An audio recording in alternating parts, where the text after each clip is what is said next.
and this is My Slovak Experience.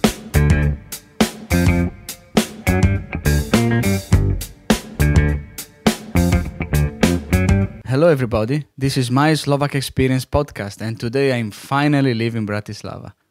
My guest, Vicky Sheppard, is an editor, writer and science teacher, originally from Britain, that has lived in Piestany for 11 years now. Vicky came to Slovakia with her husband, and they have been living in Piestany for more than a decade, despite the fact that they only came for 2 years. She's about to go back to the UK this summer, so this interview is a bit of a farewell to Slovakia. What does it mean for a foreigner to live in a small Slovak town like Piestany, and what are her options and thoughts before her departure? So please welcome Vicky Sheppard. Enjoy, and thank you so much for listening.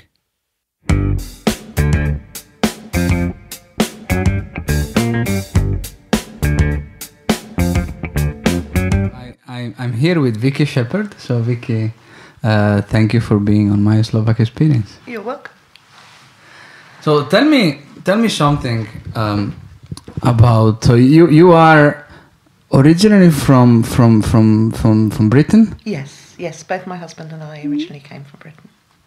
and you are now living in Slovakia, right? Yes.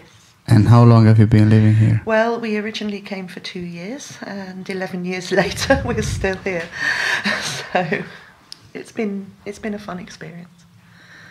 So 11 years Yes, later. 11 years later. My husband's. I came because my husband got the job here. He was building a factory, essentially. They had I think the best description for it is a cowshed. Mm-hmm. And he's turned that from being a cowshed into an electrical moulding company, Mm-hmm. a plastic moulding company. So originally his contract was for 2 years to get that up and running, but then he stayed on and has kept building up the company. So and when you came was kind of a different experience than it's now, right? Absolutely. So tell me more about perhaps when the first days, or Okay. what do you know about Slovakia before coming here? Right. I didn't know very much. I did know it wasn't Slovenia, which a lot of British people don't. I think that's because the whole Bosnia thing was in people's minds when we came over, and they just naturally assumed we were going to Slovenia and into a war zone. But no, we had tried to learn some Slovak before we came. My husband had been coming to Slovakia for sort of business trips over about 5 years before we moved. So he knew the country quite well. I'd been over once, and I met him in Žilina, and we travelled back to Bratislava, and we went through Piestany and sort of on the train and that sort of thing. So we kind of knew a little bit about the country, but not very much. When we came over, we drove over because we had the 2 dogs at the time. So we piled the dogs in the car and we drove from Britain to Piestany. And one of the things I remember, which is not necessarily relevant to living in Slovakia, but my niece was born on the night we were driving here. So I always remember the date, and that was the 19th of December, so it was just before Christmas. We finally got to the house we were renting, because we rented for the first 2 years. And the people there were lovely. They welcomed us, and with all the Christmas hospitality that Slovaks have. And then my husband went off to work and took the car and left me in the middle of Piestany. And it was a very strange experience. It was like living in a bubble, because I couldn't make contact with people outside of making eye contact or facial gestures and that sort of thing. Couldn't speak to anybody. I couldn't even ask where a shop was. I didn't have that much Slovak. So I kind of went for lots of long walks and looked around at the buildings, and literally it was like being slightly removed from reality, like being in this big bubble, because I could see everything that was going on and it was fascinating. But you couldn't interact. But I couldn't interact with anybody, no. So that was my very first impression. And my second impression was trying to find a turkey for Christmas Day, which I totally failed to. We had pork that year. But, yeah, no, it was fun. But that was because of you didn't know where to find the turkey, or you didn't know how to call it, or what? Well, no, I didn't know where to find one. To be honest, I don't know if this was me or if this was Slovakia, but 11 years ago it seems that turkeys for Christmas were not that popular, or either that or they'd all been bought before I got there. Because I did go to Tesco's, which you'd think, Tesco's is safe, I know all Tesco's, but Tesco's is very different as well. Okay. But no, it was just everything was so unfamiliar. And I couldn't ask for anything. I think that was the big thing. But in a way, that was liberating, because it made me look more. It made me watch people more. I think in our everyday lives, we tend to not ignore people, but we sort of pass them by and don't really take much notice of them, because we don't need to. But every time I wanted to cross the road, I was looking to see what other people were doing, because I wasn't familiar with the process, if you like. It was like being a child again. So you see the things as the first time. Yeah, yeah. And I really enjoyed that experience in the end. Sometimes it was frustrating, sometimes it was difficult, but on the whole, like I say, it was very liberating. I enjoyed it very much, and it made me open my eyes more and look at the world around me more, because I was looking for signals, I suppose. Were you also comparing, your experience in Britain with Slovakia and finding, what? I think that's inevitable. You do compare, but I also think when you move to a new country, you have to be open to the change. You can't keep comparing it with home, because that's not fair either to home or to the country you've moved to. You have to accept what's there and embrace it, I think. So that's what I tried to do, certainly. And how is the life in Piestany now after 11 years? From the being hard to communicate and interact. So how is it now after? It feels normal now. It feels like I know where to go to get things. I know how to ask for things. I have enough Slovak that I can sort of buy things and ask shop assistants for things. Not very good conversationally, but basic everyday things I can manage. So it's lost its glow, if you like. When we first came here, it had glow. It was exciting. It was new. Now it's just living.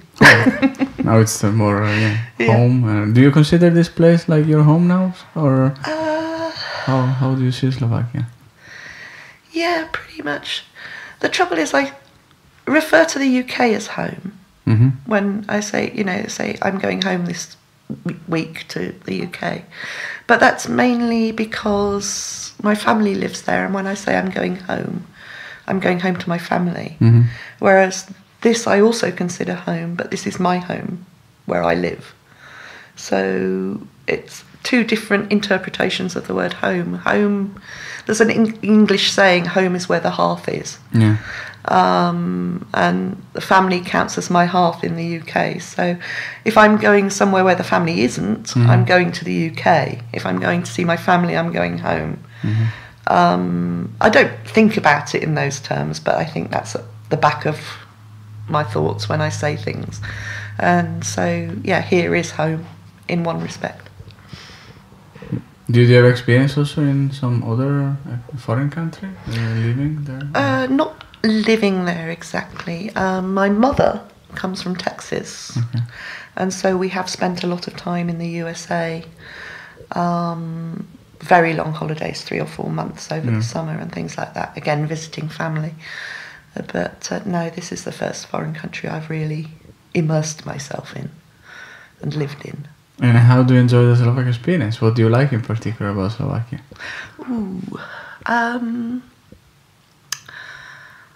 Certainly the scenery. And the forests and the mountains and all of that sort of thing. I love that. I like being outside. I like the Slovak people. I find them very hospitable. Whenever you meet someone, they're always quite pleased to welcome you. And I don't know if that's being a foreigner or if that's the general case. As a sort of an example of that, what I find is when I go somewhere, and I always start off by asking if they speak English, and very often they say no, and then I start to try and talk Slovak very, very badly, and everybody then starts to talk English to me and tries, and they point to things, and they're really, really helpful. So I like that about Slovak. I don't think you get that in the UK. I think everybody's too busy in the UK to... Or expects English to be known. Or expects that English is like has to be known by everybody. If you can't speak English, you've got no business being there. And I've always hated that attitude, and that's partly why I feel I have failed a little bit in my ability to speak Slovak. I think after 11 years I should be quite fluent, and I'm not. So my advice to anyone moving here is really make an effort to learn the language. It's hard, but it would be worthwhile, I think. Yeah. I mean, it could take perhaps 10 years, right, to get to but that's also my experience. I'm not fluent yet, so I perhaps I know I can understand majority of the things, and so, but if I need to go and have a proper conversation where I'm expressing my deep thoughts, then I find that I'm not able to express what I would like to, right? And that's where I think I'm not fluent enough. But this is because I never gave so much of an effort. So it doesn't come by osmosis, or because you're here. That's a problem. No, but in the UK we are taught French and Spanish and German in schools.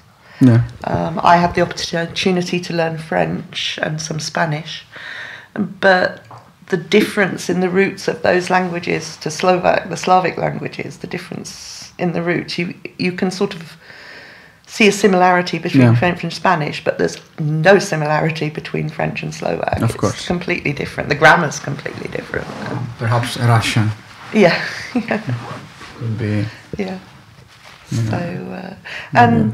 So, we have over the years developed a situation where, because my husband is at work all day in a factory with everybody speaking Slovak, while he doesn't speak very much Slovak, he understands it a lot better than I do. Whereas I can say things, I can say more things than he can. I can ask questions and things like that, but I don't necessarily understand the answers. So we kind of work in tandem, where he interprets what people are saying and I say things back. So it's sort of works. And I mean that's a nice part of as well of being living, I think, in a foreign country or a country that is basically not where you're born. It is that you need to be creative sometimes as well. And you understand the real value of communication, and that is not only verbal, right? So I mean, we are talking about two people that have been living for more than a decade in a country, and they don't speak so fluently the language, but still I feel okay, I can do, right? No, most of the time I'm fine. The only real big hiccup where I really wished I could speak Slovak, I had to go into hospital last year for an operation, and that I found incredibly difficult. That was the only time I haven't been able to rise to the challenge, I suppose. That was the only time I haven't felt that it was a real problem not being able to speak the language.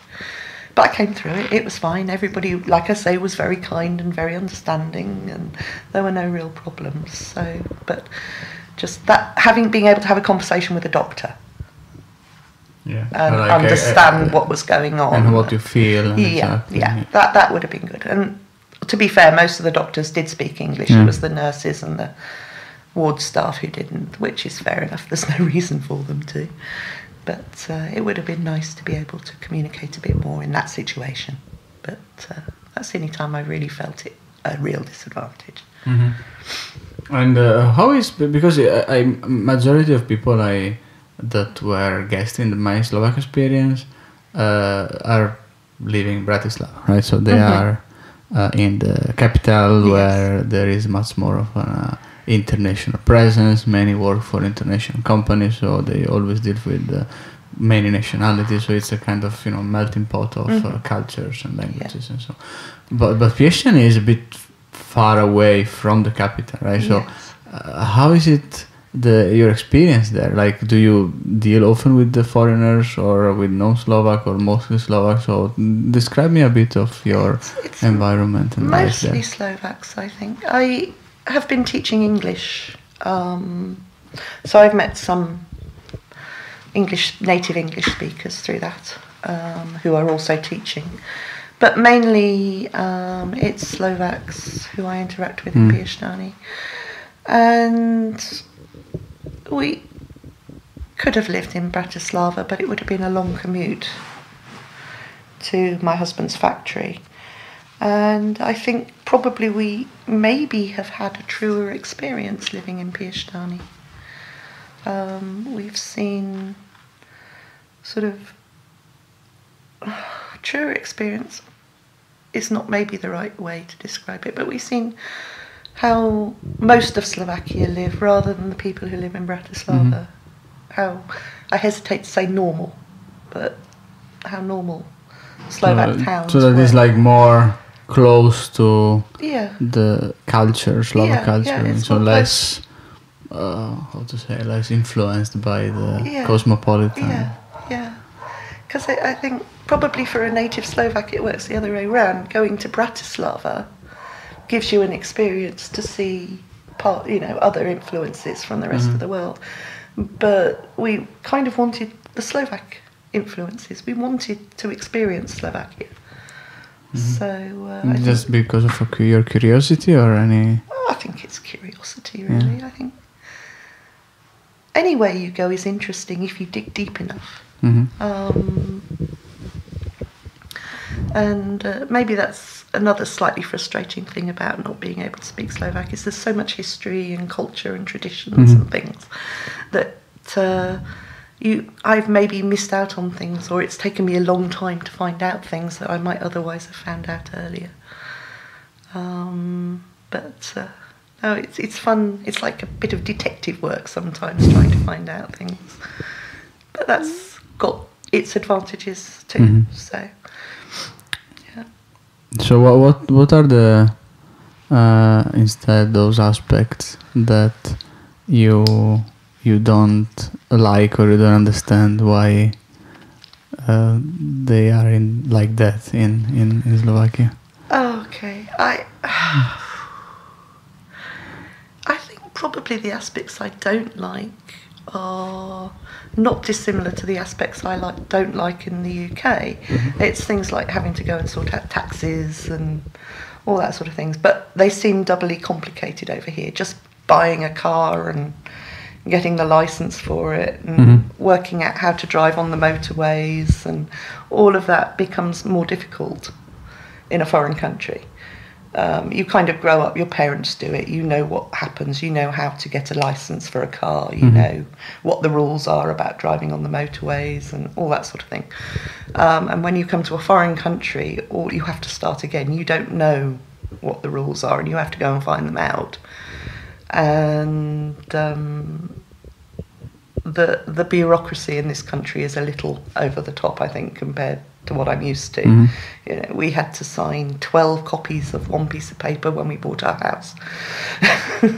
And that seemed a bit excessive at the time. I don't know what happened. I don't know who each got a copy of those pieces of paper, but you know, that sort of thing is, I find irritating and annoying, but it's a personal thing, I suppose. I would find it irritating and annoying wherever I lived. So I don't think that's just Slovakia. I don't know. I don't think there's anything I truly dislike about Slovakia.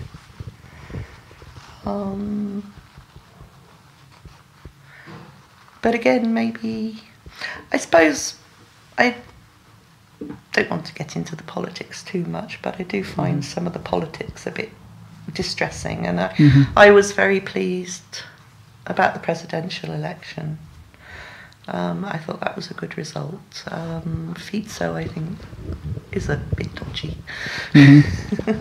And but again, you see, I dislike that, but I'm encouraged by the reaction of the people in the country to what's happening. So it's all swings and roundabouts. There's some good things, but they're usually balanced by... There's some bad things, but they're usually balanced by the good things. Yeah.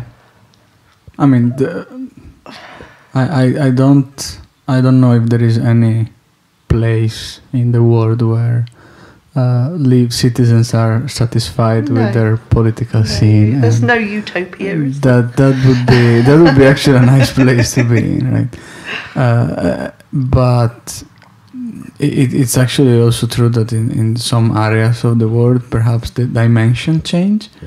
So I don't know. I am. I'm from Italy, so it's a country that perhaps dimensions are similar to the one to Britain, and I feel that like the dynamics in Slovakia are very similar to the dynamics of a region in Italy, right?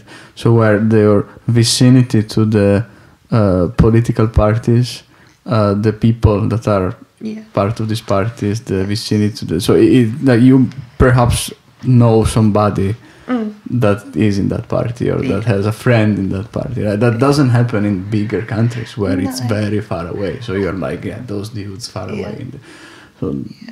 That changes, right? And maybe another thing as well is Slovakia is actually a very young country. It's always been here for a long time, but as a country, Slovakia as a nation is very young. And they're still finding their feet, I think, a little bit.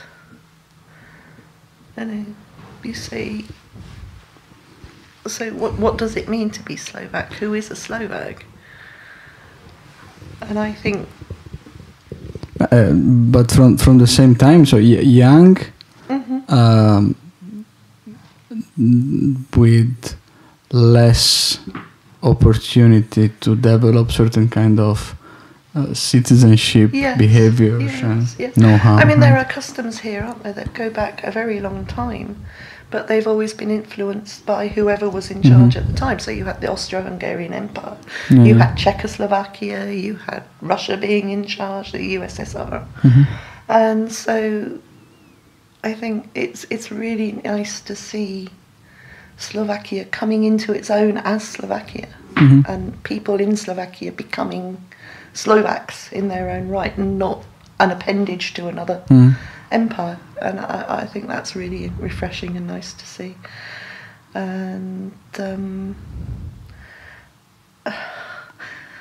I'm trying not to sound patronising, I suppose. I don't want to sound patronising. I don't mean to be patronising. But I think somehow coming out of communism, the brakes were put on a bit. I think the country could have rushed into the new century and rushed into being a capitalist country, and they didn't. They put the brakes on a little bit, and things have gone more slowly. And because of that, I think the change has been less traumatic, maybe. When we went to, I went to Budapest. Was it Budapest? I think it was Budapest. And they'd taken all the communist era statues out of the city centre and moved them into a park. Maybe that wasn't Budapest. Can't remember. Anyway, one of the capital cities. So it might have been Budapest, I think it was Bucharest, Budapest. Sofia. Where have you? You traveled around Europe. Yeah, I've done a bit of travelling, not very much. But it was one capital city, and I'm ashamed that I can't remember the name of it now, but they'd taken all the communist statues out of the centre and put them in a park. And I thought, yeah, that's maybe one way of memorialising, but that's kind of denying your past. So you think there is Not what is the value of our past then? our So past shapes who we are in the future. I think to understand where you're going and who you are, you have to understand your past and your history. I'm very much shaped by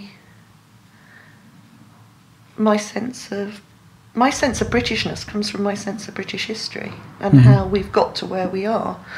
Admittedly, at the moment, it's not very edifying, but maybe it's time to change. But I think the past is very important in who you are and where you're going. I think you have to learn from the past, and to try and put your past in a box and put it in a cupboard somewhere where you can't see it, I think is a mistake. Because perhaps you have more option to do the same mistakes again and again. Yeah.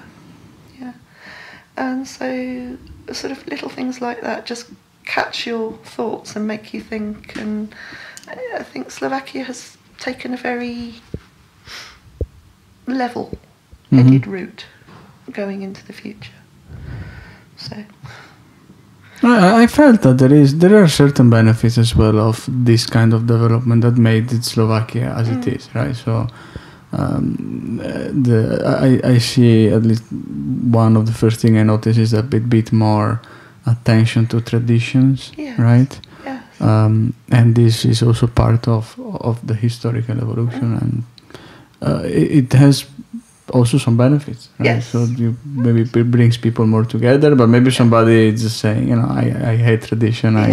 That's wrong. And you need a variety of people to make the world interesting. But I think you're right. One of the things, it's a small thing, but one of the things I've noticed is that over here, I think the children learn folk dancing in school, don't they? They all learn the folk dancing and all the steps. They have a lot of, at least my daughter and son, they have a lot of songs. Yes. They sing and learn, right? And I have no memory of any song whatsoever from my side. I know some folk songs. I know mainly from Scotland and Wales and the Celtic countries. But the thing I've noticed is because they all learn that kind of dancing at school, when you go to weddings, you know it, or parties or things like that, everybody gets up and dances, and they all dance together, and it's a very inclusive thing. And we don't have anything like that in the UK. Sort of the closest thing we have is what we call barn dancing, and somehow keeping that sort of tradition and culture alive. And you see people in traditional folk costumes striding through Piestany on celebration days and things like that. I think that's really nice. And I couldn't tell you what the folk costume of England is. I don't think England has a folk costume. Or many, depending on the city. Maybe. I wouldn't know. Yeah.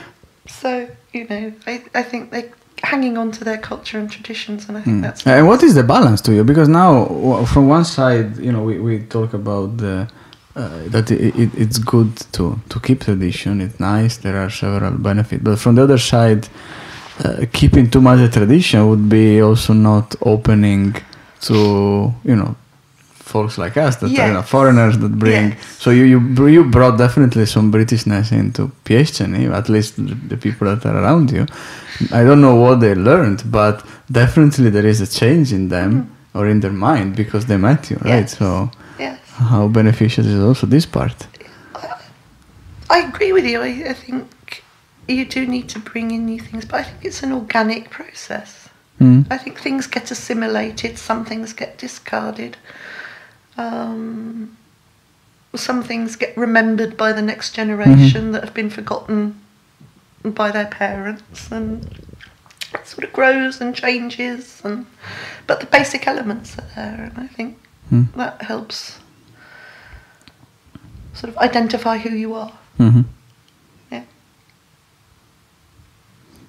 And if you, if you would then change anything of Slovakia, like with a magic wand, and you would like to, from now on, just give a transformation to it, what would it be?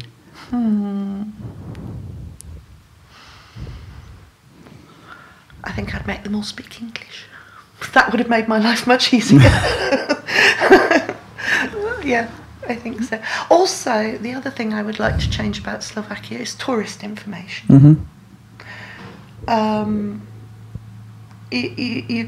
You've got all these wonderful places in Slovakia. Like, you know, even just up the road you've got Chaktice Castle.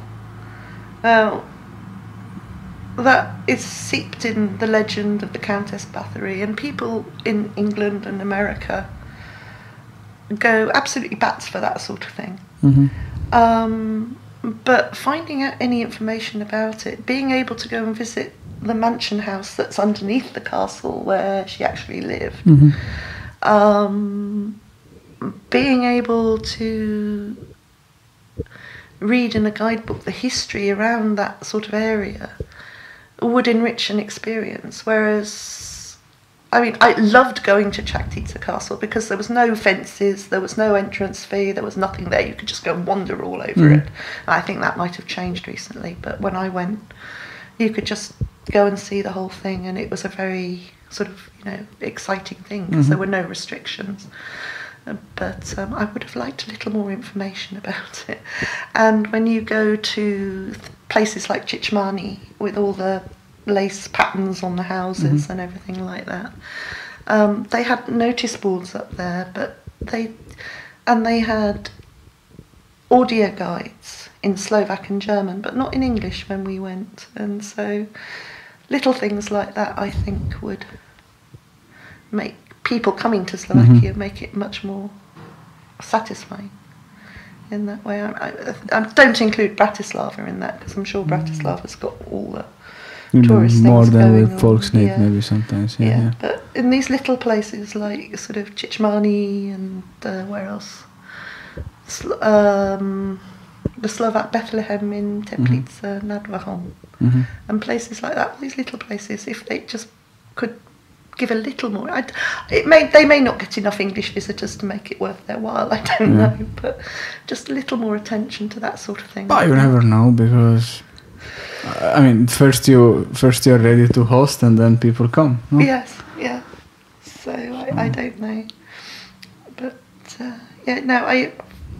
the number of times I've been to the Piestany tourist information and asked questions, like there's another tradition, I think, in Moravani where they throw Morwena, the goddess of the spring or something, into the river. They set fire to her and throw her in the river.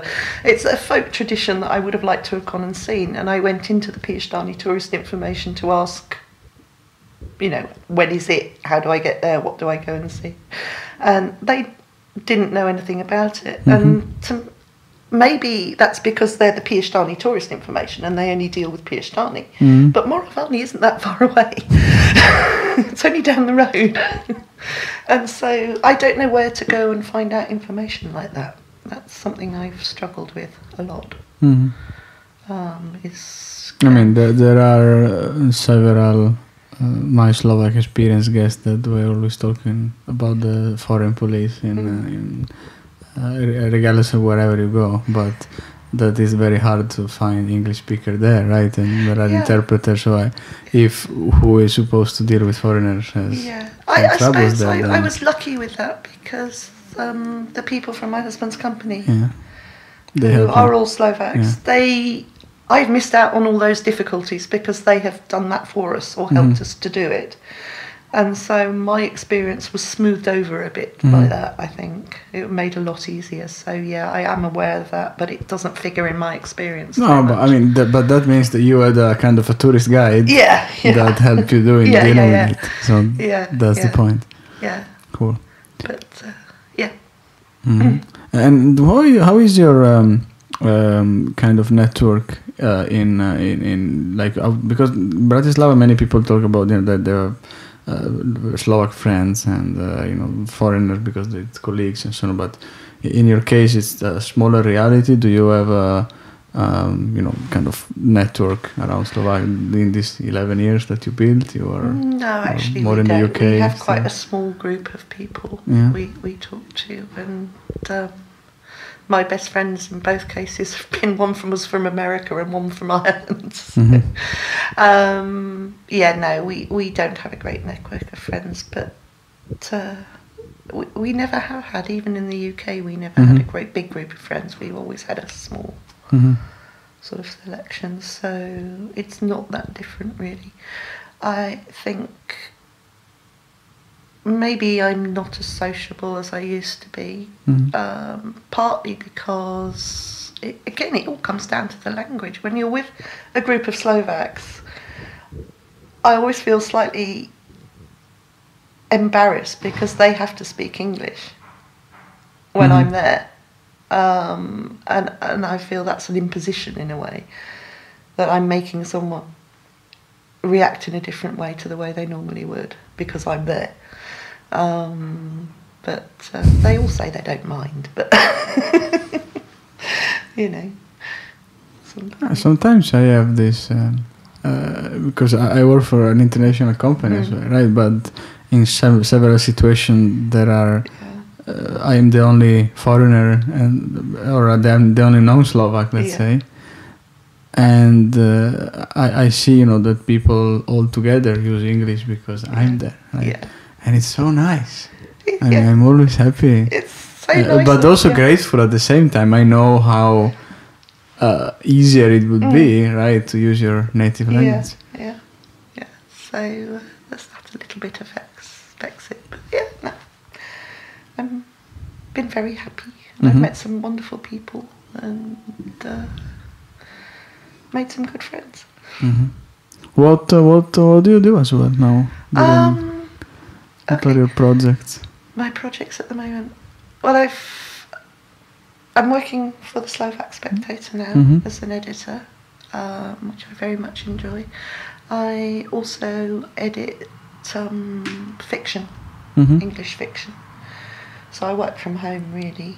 I have taught both for language schools, and I taught for a while in a school in Verbrave, which I enjoyed because I was teaching. I was qualified as a science teacher in the UK, and then when we came over here, it sort of became natural to teach English, and so that school in Verbrave offered me the chance to teach science in English to Slovak children, which I enjoyed a great deal. That's interesting. Yeah.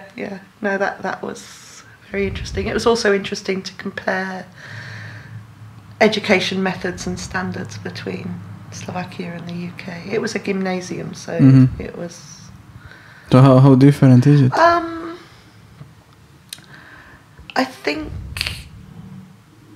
in Slovakia the emphasis is more on learning rather than discovery.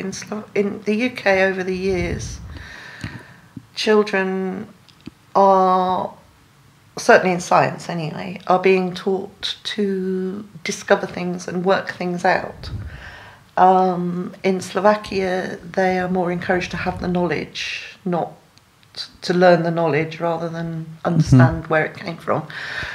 I think in both cases, if both sides were to meet somewhere in the middle, you would have a good education system. Okay. I think too much emphasis is put on rote learning in Slovakia, and too much emphasis is put on discovering things for yourself in the UK, because you need to be taught some knowledge to understand properly. And I think that's lacking in the UK. And you need to have a sense of curiosity and know methods, scientific method, and how to work things out in Slovakia. So I think somewhere in the middle would be a good education system. So basically, but because one thing is, is how much we remember after we finish our studies, right? So how much of those things we just put in our brain are really part of our memory. So did we really need to study all those things? So that's where a discovery helps you to memorize better because it's connected with something. But from the other side, I recognize you cannot discover if you don't have at least some tools. Yes, you need some tools to do it. So that, both makes sense. So that's what you. So here more we tell. Like in Slovakia, it's told and explained. You need to study, read, take the books, and figure it out. When I was teaching in the school, I was taught to teach using practical experimentation. And the kids would go off and do experiments and draw their conclusions from that.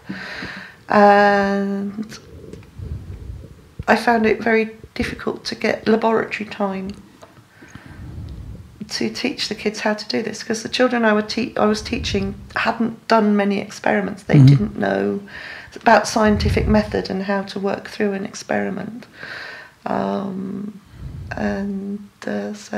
I think it was because they were very intelligent. They were good kids. They all spoke very good English, and they learnt and learnt and learnt and learnt, and they remembered and they retained.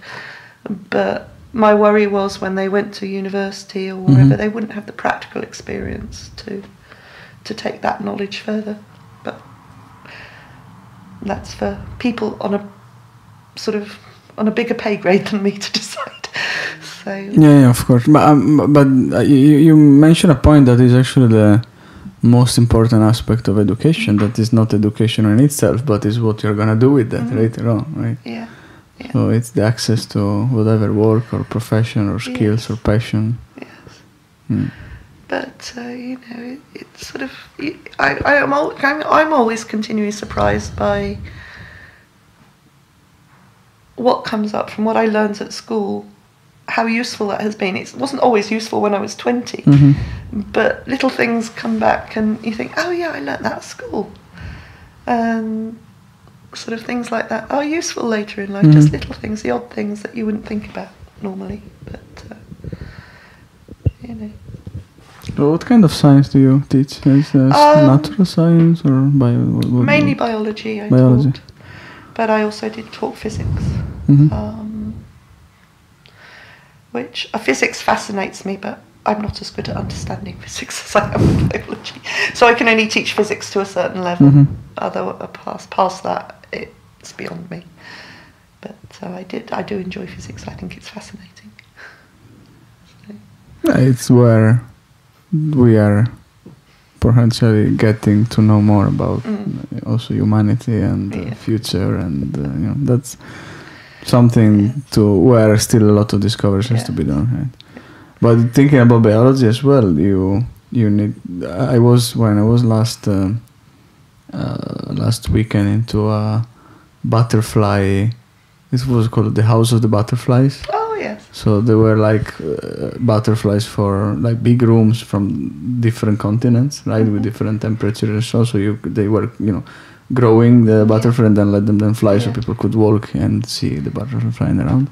But there was information that basically there are several millions of animals and creatures in the world, but it's just 1/10 of what we effectively we could discover, right? So we discovered just a little part. So there is a lot as well there that we have no idea, and that's fascinating as well, right? Yeah. And I think sort of one of the duties of any teacher, but probably more so a science teacher, is to create a sense of curiosity. To allow children to ask questions and sort of think about things and sort of follow processes through and ask, well, if I do this and this and this, what will happen then? And I think in both countries that's been lost to a degree, both in the UK and here, that people think only maybe 2 steps ahead, and they don't think the next sort of 3 steps after that, and so the sort of consideration of consequences is lessened. But education, I think is gonna change much more with also the social media and internet. Oh, so yeah. I can learn from teachers in all over the world and professors all over the world just by staying at home. Yeah. No, I think that's definitely going to change, and I'm sort of a teaching dinosaur now, because all the technology they use in the classroom now and things like that, I don't know how to use and haven't never used, and they have interactive whiteboards and things like that. But sort of look at it and think, what's wrong with a piece of chalk and blackboard? But I'm sort of probably past my best on that. Yeah. So. And what about English? So you teach also English to some? Yes. So how is the English? The learning of English from Slovak perspective? Like, do you think it comes quite easy from this basis, or? I would hesitate to say it comes easy. I think, but Slovaks try very hard. One of the things I would say, when I first started teaching English, the school sort of said, we've got this native English teacher, come and learn native English from a native English teacher. And I actually think that's wrong. I think there is a form of English that I call European English. Yeah. And I think that's what Slovaks should learn. They should learn English so they can talk to German people, so they can talk to Italian people, so they can talk to people from France. And that sort of English is very different to what I speak with my husband or my family or my friends at home. And so while I think there's a great deal of kudos in being able to speak English like a native, I'm not entirely sure it's as useful as being able to speak English like a European. As far as a native then can also understand, right? Yeah. I mean, I think you would understand, if you learnt sort of what I call European English, you would understand a native speaker. Yeah. But to get the idiom and the sort of a lot of English words only differ a tiny little bit. There's only a nuance of meaning difference. And for an English speaker, that gives some meaning to what they're saying. But for a foreign speaker of English, I don't think that's necessary. Now, if you want to make a lifetime study of English and become really, really fluent, then you do need a native speaker to teach you. But if you just want to be able to talk to somebody on the end of the phone in Germany who's in a different company, then learning that detail of English, I think, is unnecessary and probably counterproductive. For me, it would be feeling so unnatural to try to speak so much close to native. Even, I mean, I don't have the mouth for it. Like, it somehow developed in a different way, so I couldn't manage. But even if I try maybe 20 years to try, you will always spot that that's the Italian dude there, right? So, but perhaps maybe, I don't know, the good way and proper way how to pronounce it's still needed. Yeah, pronunciation is probably still important. And being able to speak clearly and slowly. Yes, I think that is important. And most of the lessons I taught were conversation lessons. People just wanted to talk to me and have me correct the conversation. And that was fun. I enjoyed that. I found out a lot about people doing that. And, yeah, and so that was good. But yeah, I think when a Slovak comes to you and says, I want to learn English, you need to teach them differently than you would teach somebody, an English person, English, if you like. If you don't teach them English in the same way you would teach English in a school. That's not helpful, I don't think. Okay. People may disagree, but... No, I always wonder how is it for a native English speaker to see the world that mostly is considered that language as, you know, let's say the Frank language for talking around.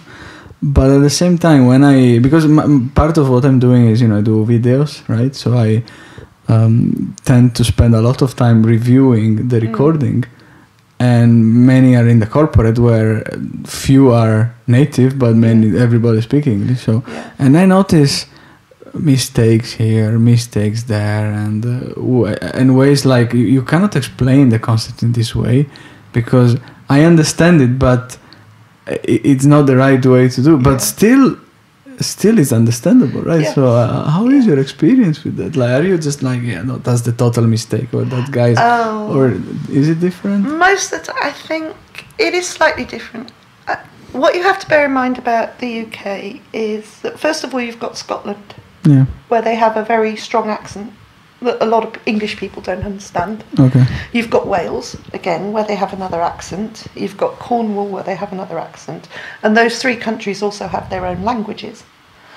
Then you've got all the regional differences within England itself. So people in Northumbria speak differently to people who live in Birmingham, who speak differently to people who live on the south coast.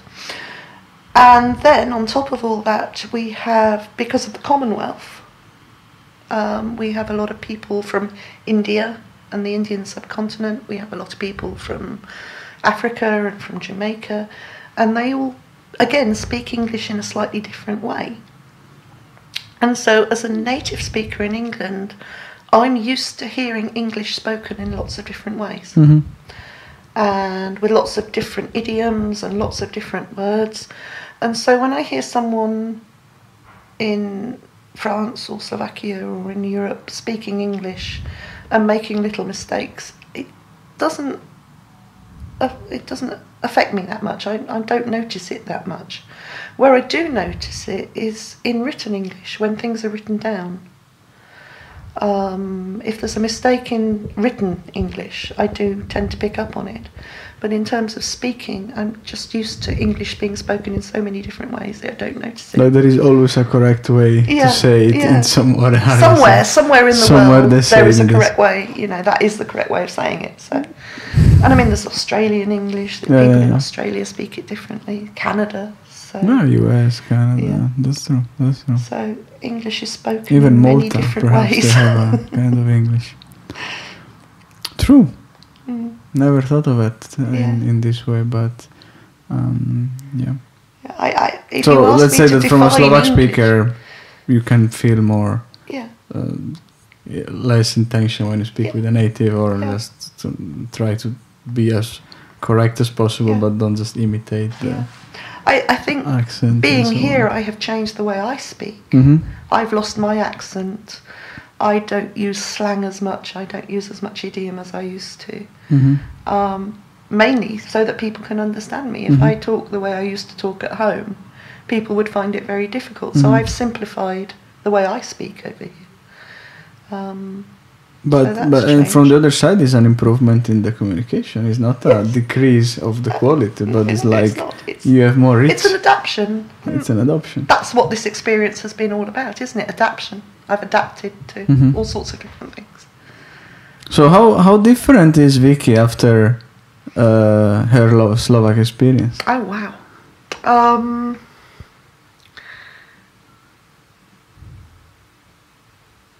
I'm certainly more confident in myself. Having been whisked out of my comfort zone and dropped into my bubble in Piestany, I have a lot more confidence in myself. I certainly improved from that point of view. Funnily enough, I've become more sociable, but not in Slovakia. When I go back to England, I speak to anybody. And before I came out here, I was quite reticent to talk to strangers. I wouldn't talk to people. And now I just go back and chat to anybody. I think that's partly the joy of using English. But, you know, so I've become more outgoing in that point of view. It's definitely changed my perception of the world.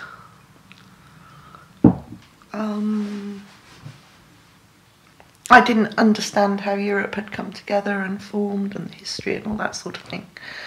I understand that a lot more now, and I can see why things have started to happen and why things have gone where they've gone.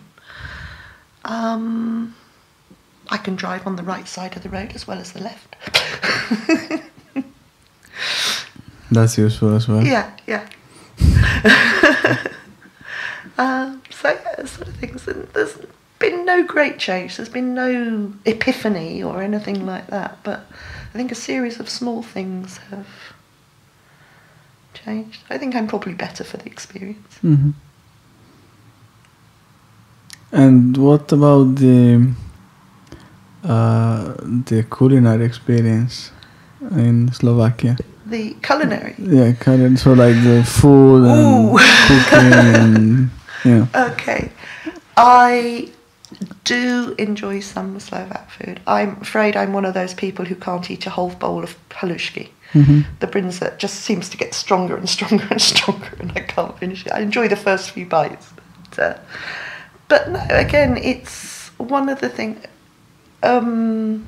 We're leaving to go back to the UK this summer, and one of the things we've asked for from the place where my husband works is, rather than them buy us a leaving present or something like that, we've asked everybody to donate a recipe, a family recipe, and sign it, and we're going to turn that into a little Slovak cookbook.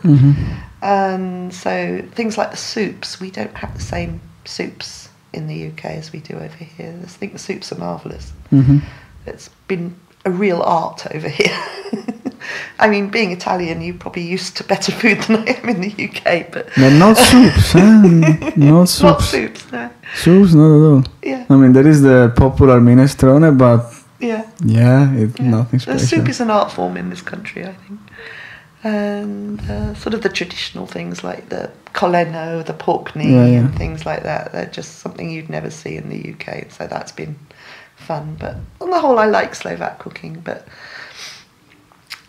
it's probably not very good for you if you eat it all the time. I suspect all the pork fat, the smoked meats and everything.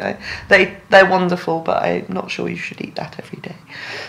It's not like the kind of stereotype of healthy kitchen. No. But it does taste good once in a while. Yeah, well, definitely. And Slovak wine I like very much as well. The white wine over here, I think that's a well-kept secret. I don't suppose they produce enough to export, but we've really enjoyed the wine over here. It's been very nice.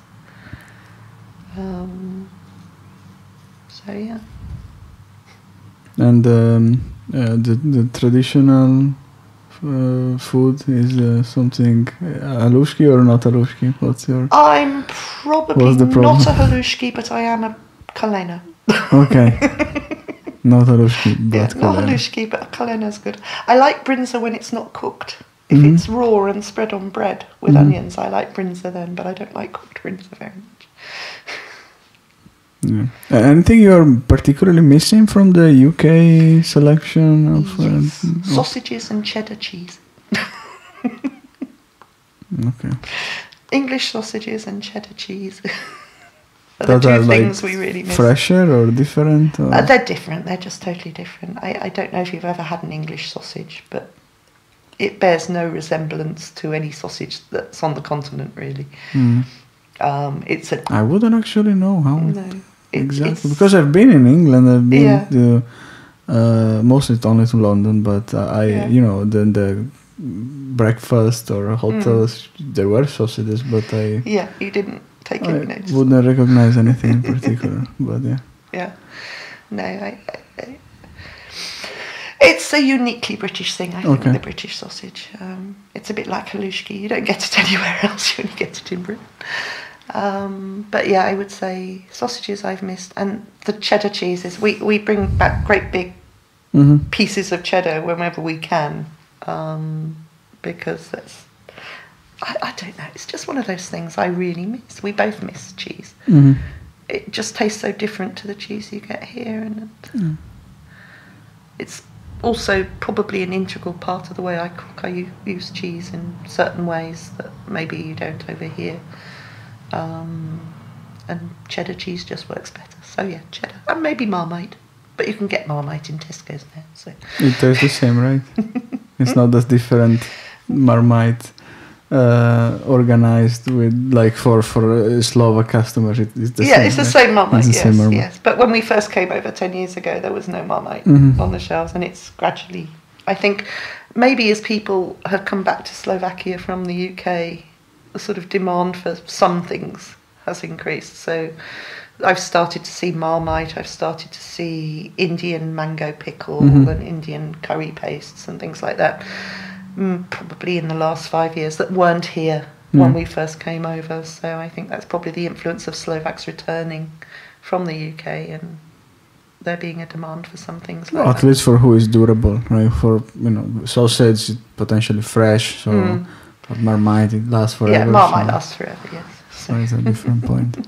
But yeah, I would say they have a similar experience, like the sausage from Italy, right, that they usually have for risotto or for barbecue. They are made in a different way, right? Yes. So the taste is very... And it's still the same source, right? It's still a pork. Yes. But perhaps the knowledge, how it's made and so on, it's unique from the part. Yeah. And transferring meat is harder. Right? Very much. You might transfer steaks, right? I don't know, you have the steaks from Uruguay and Argentina and so on, Angus, but harder for that particular thing. So. Yeah. Cool.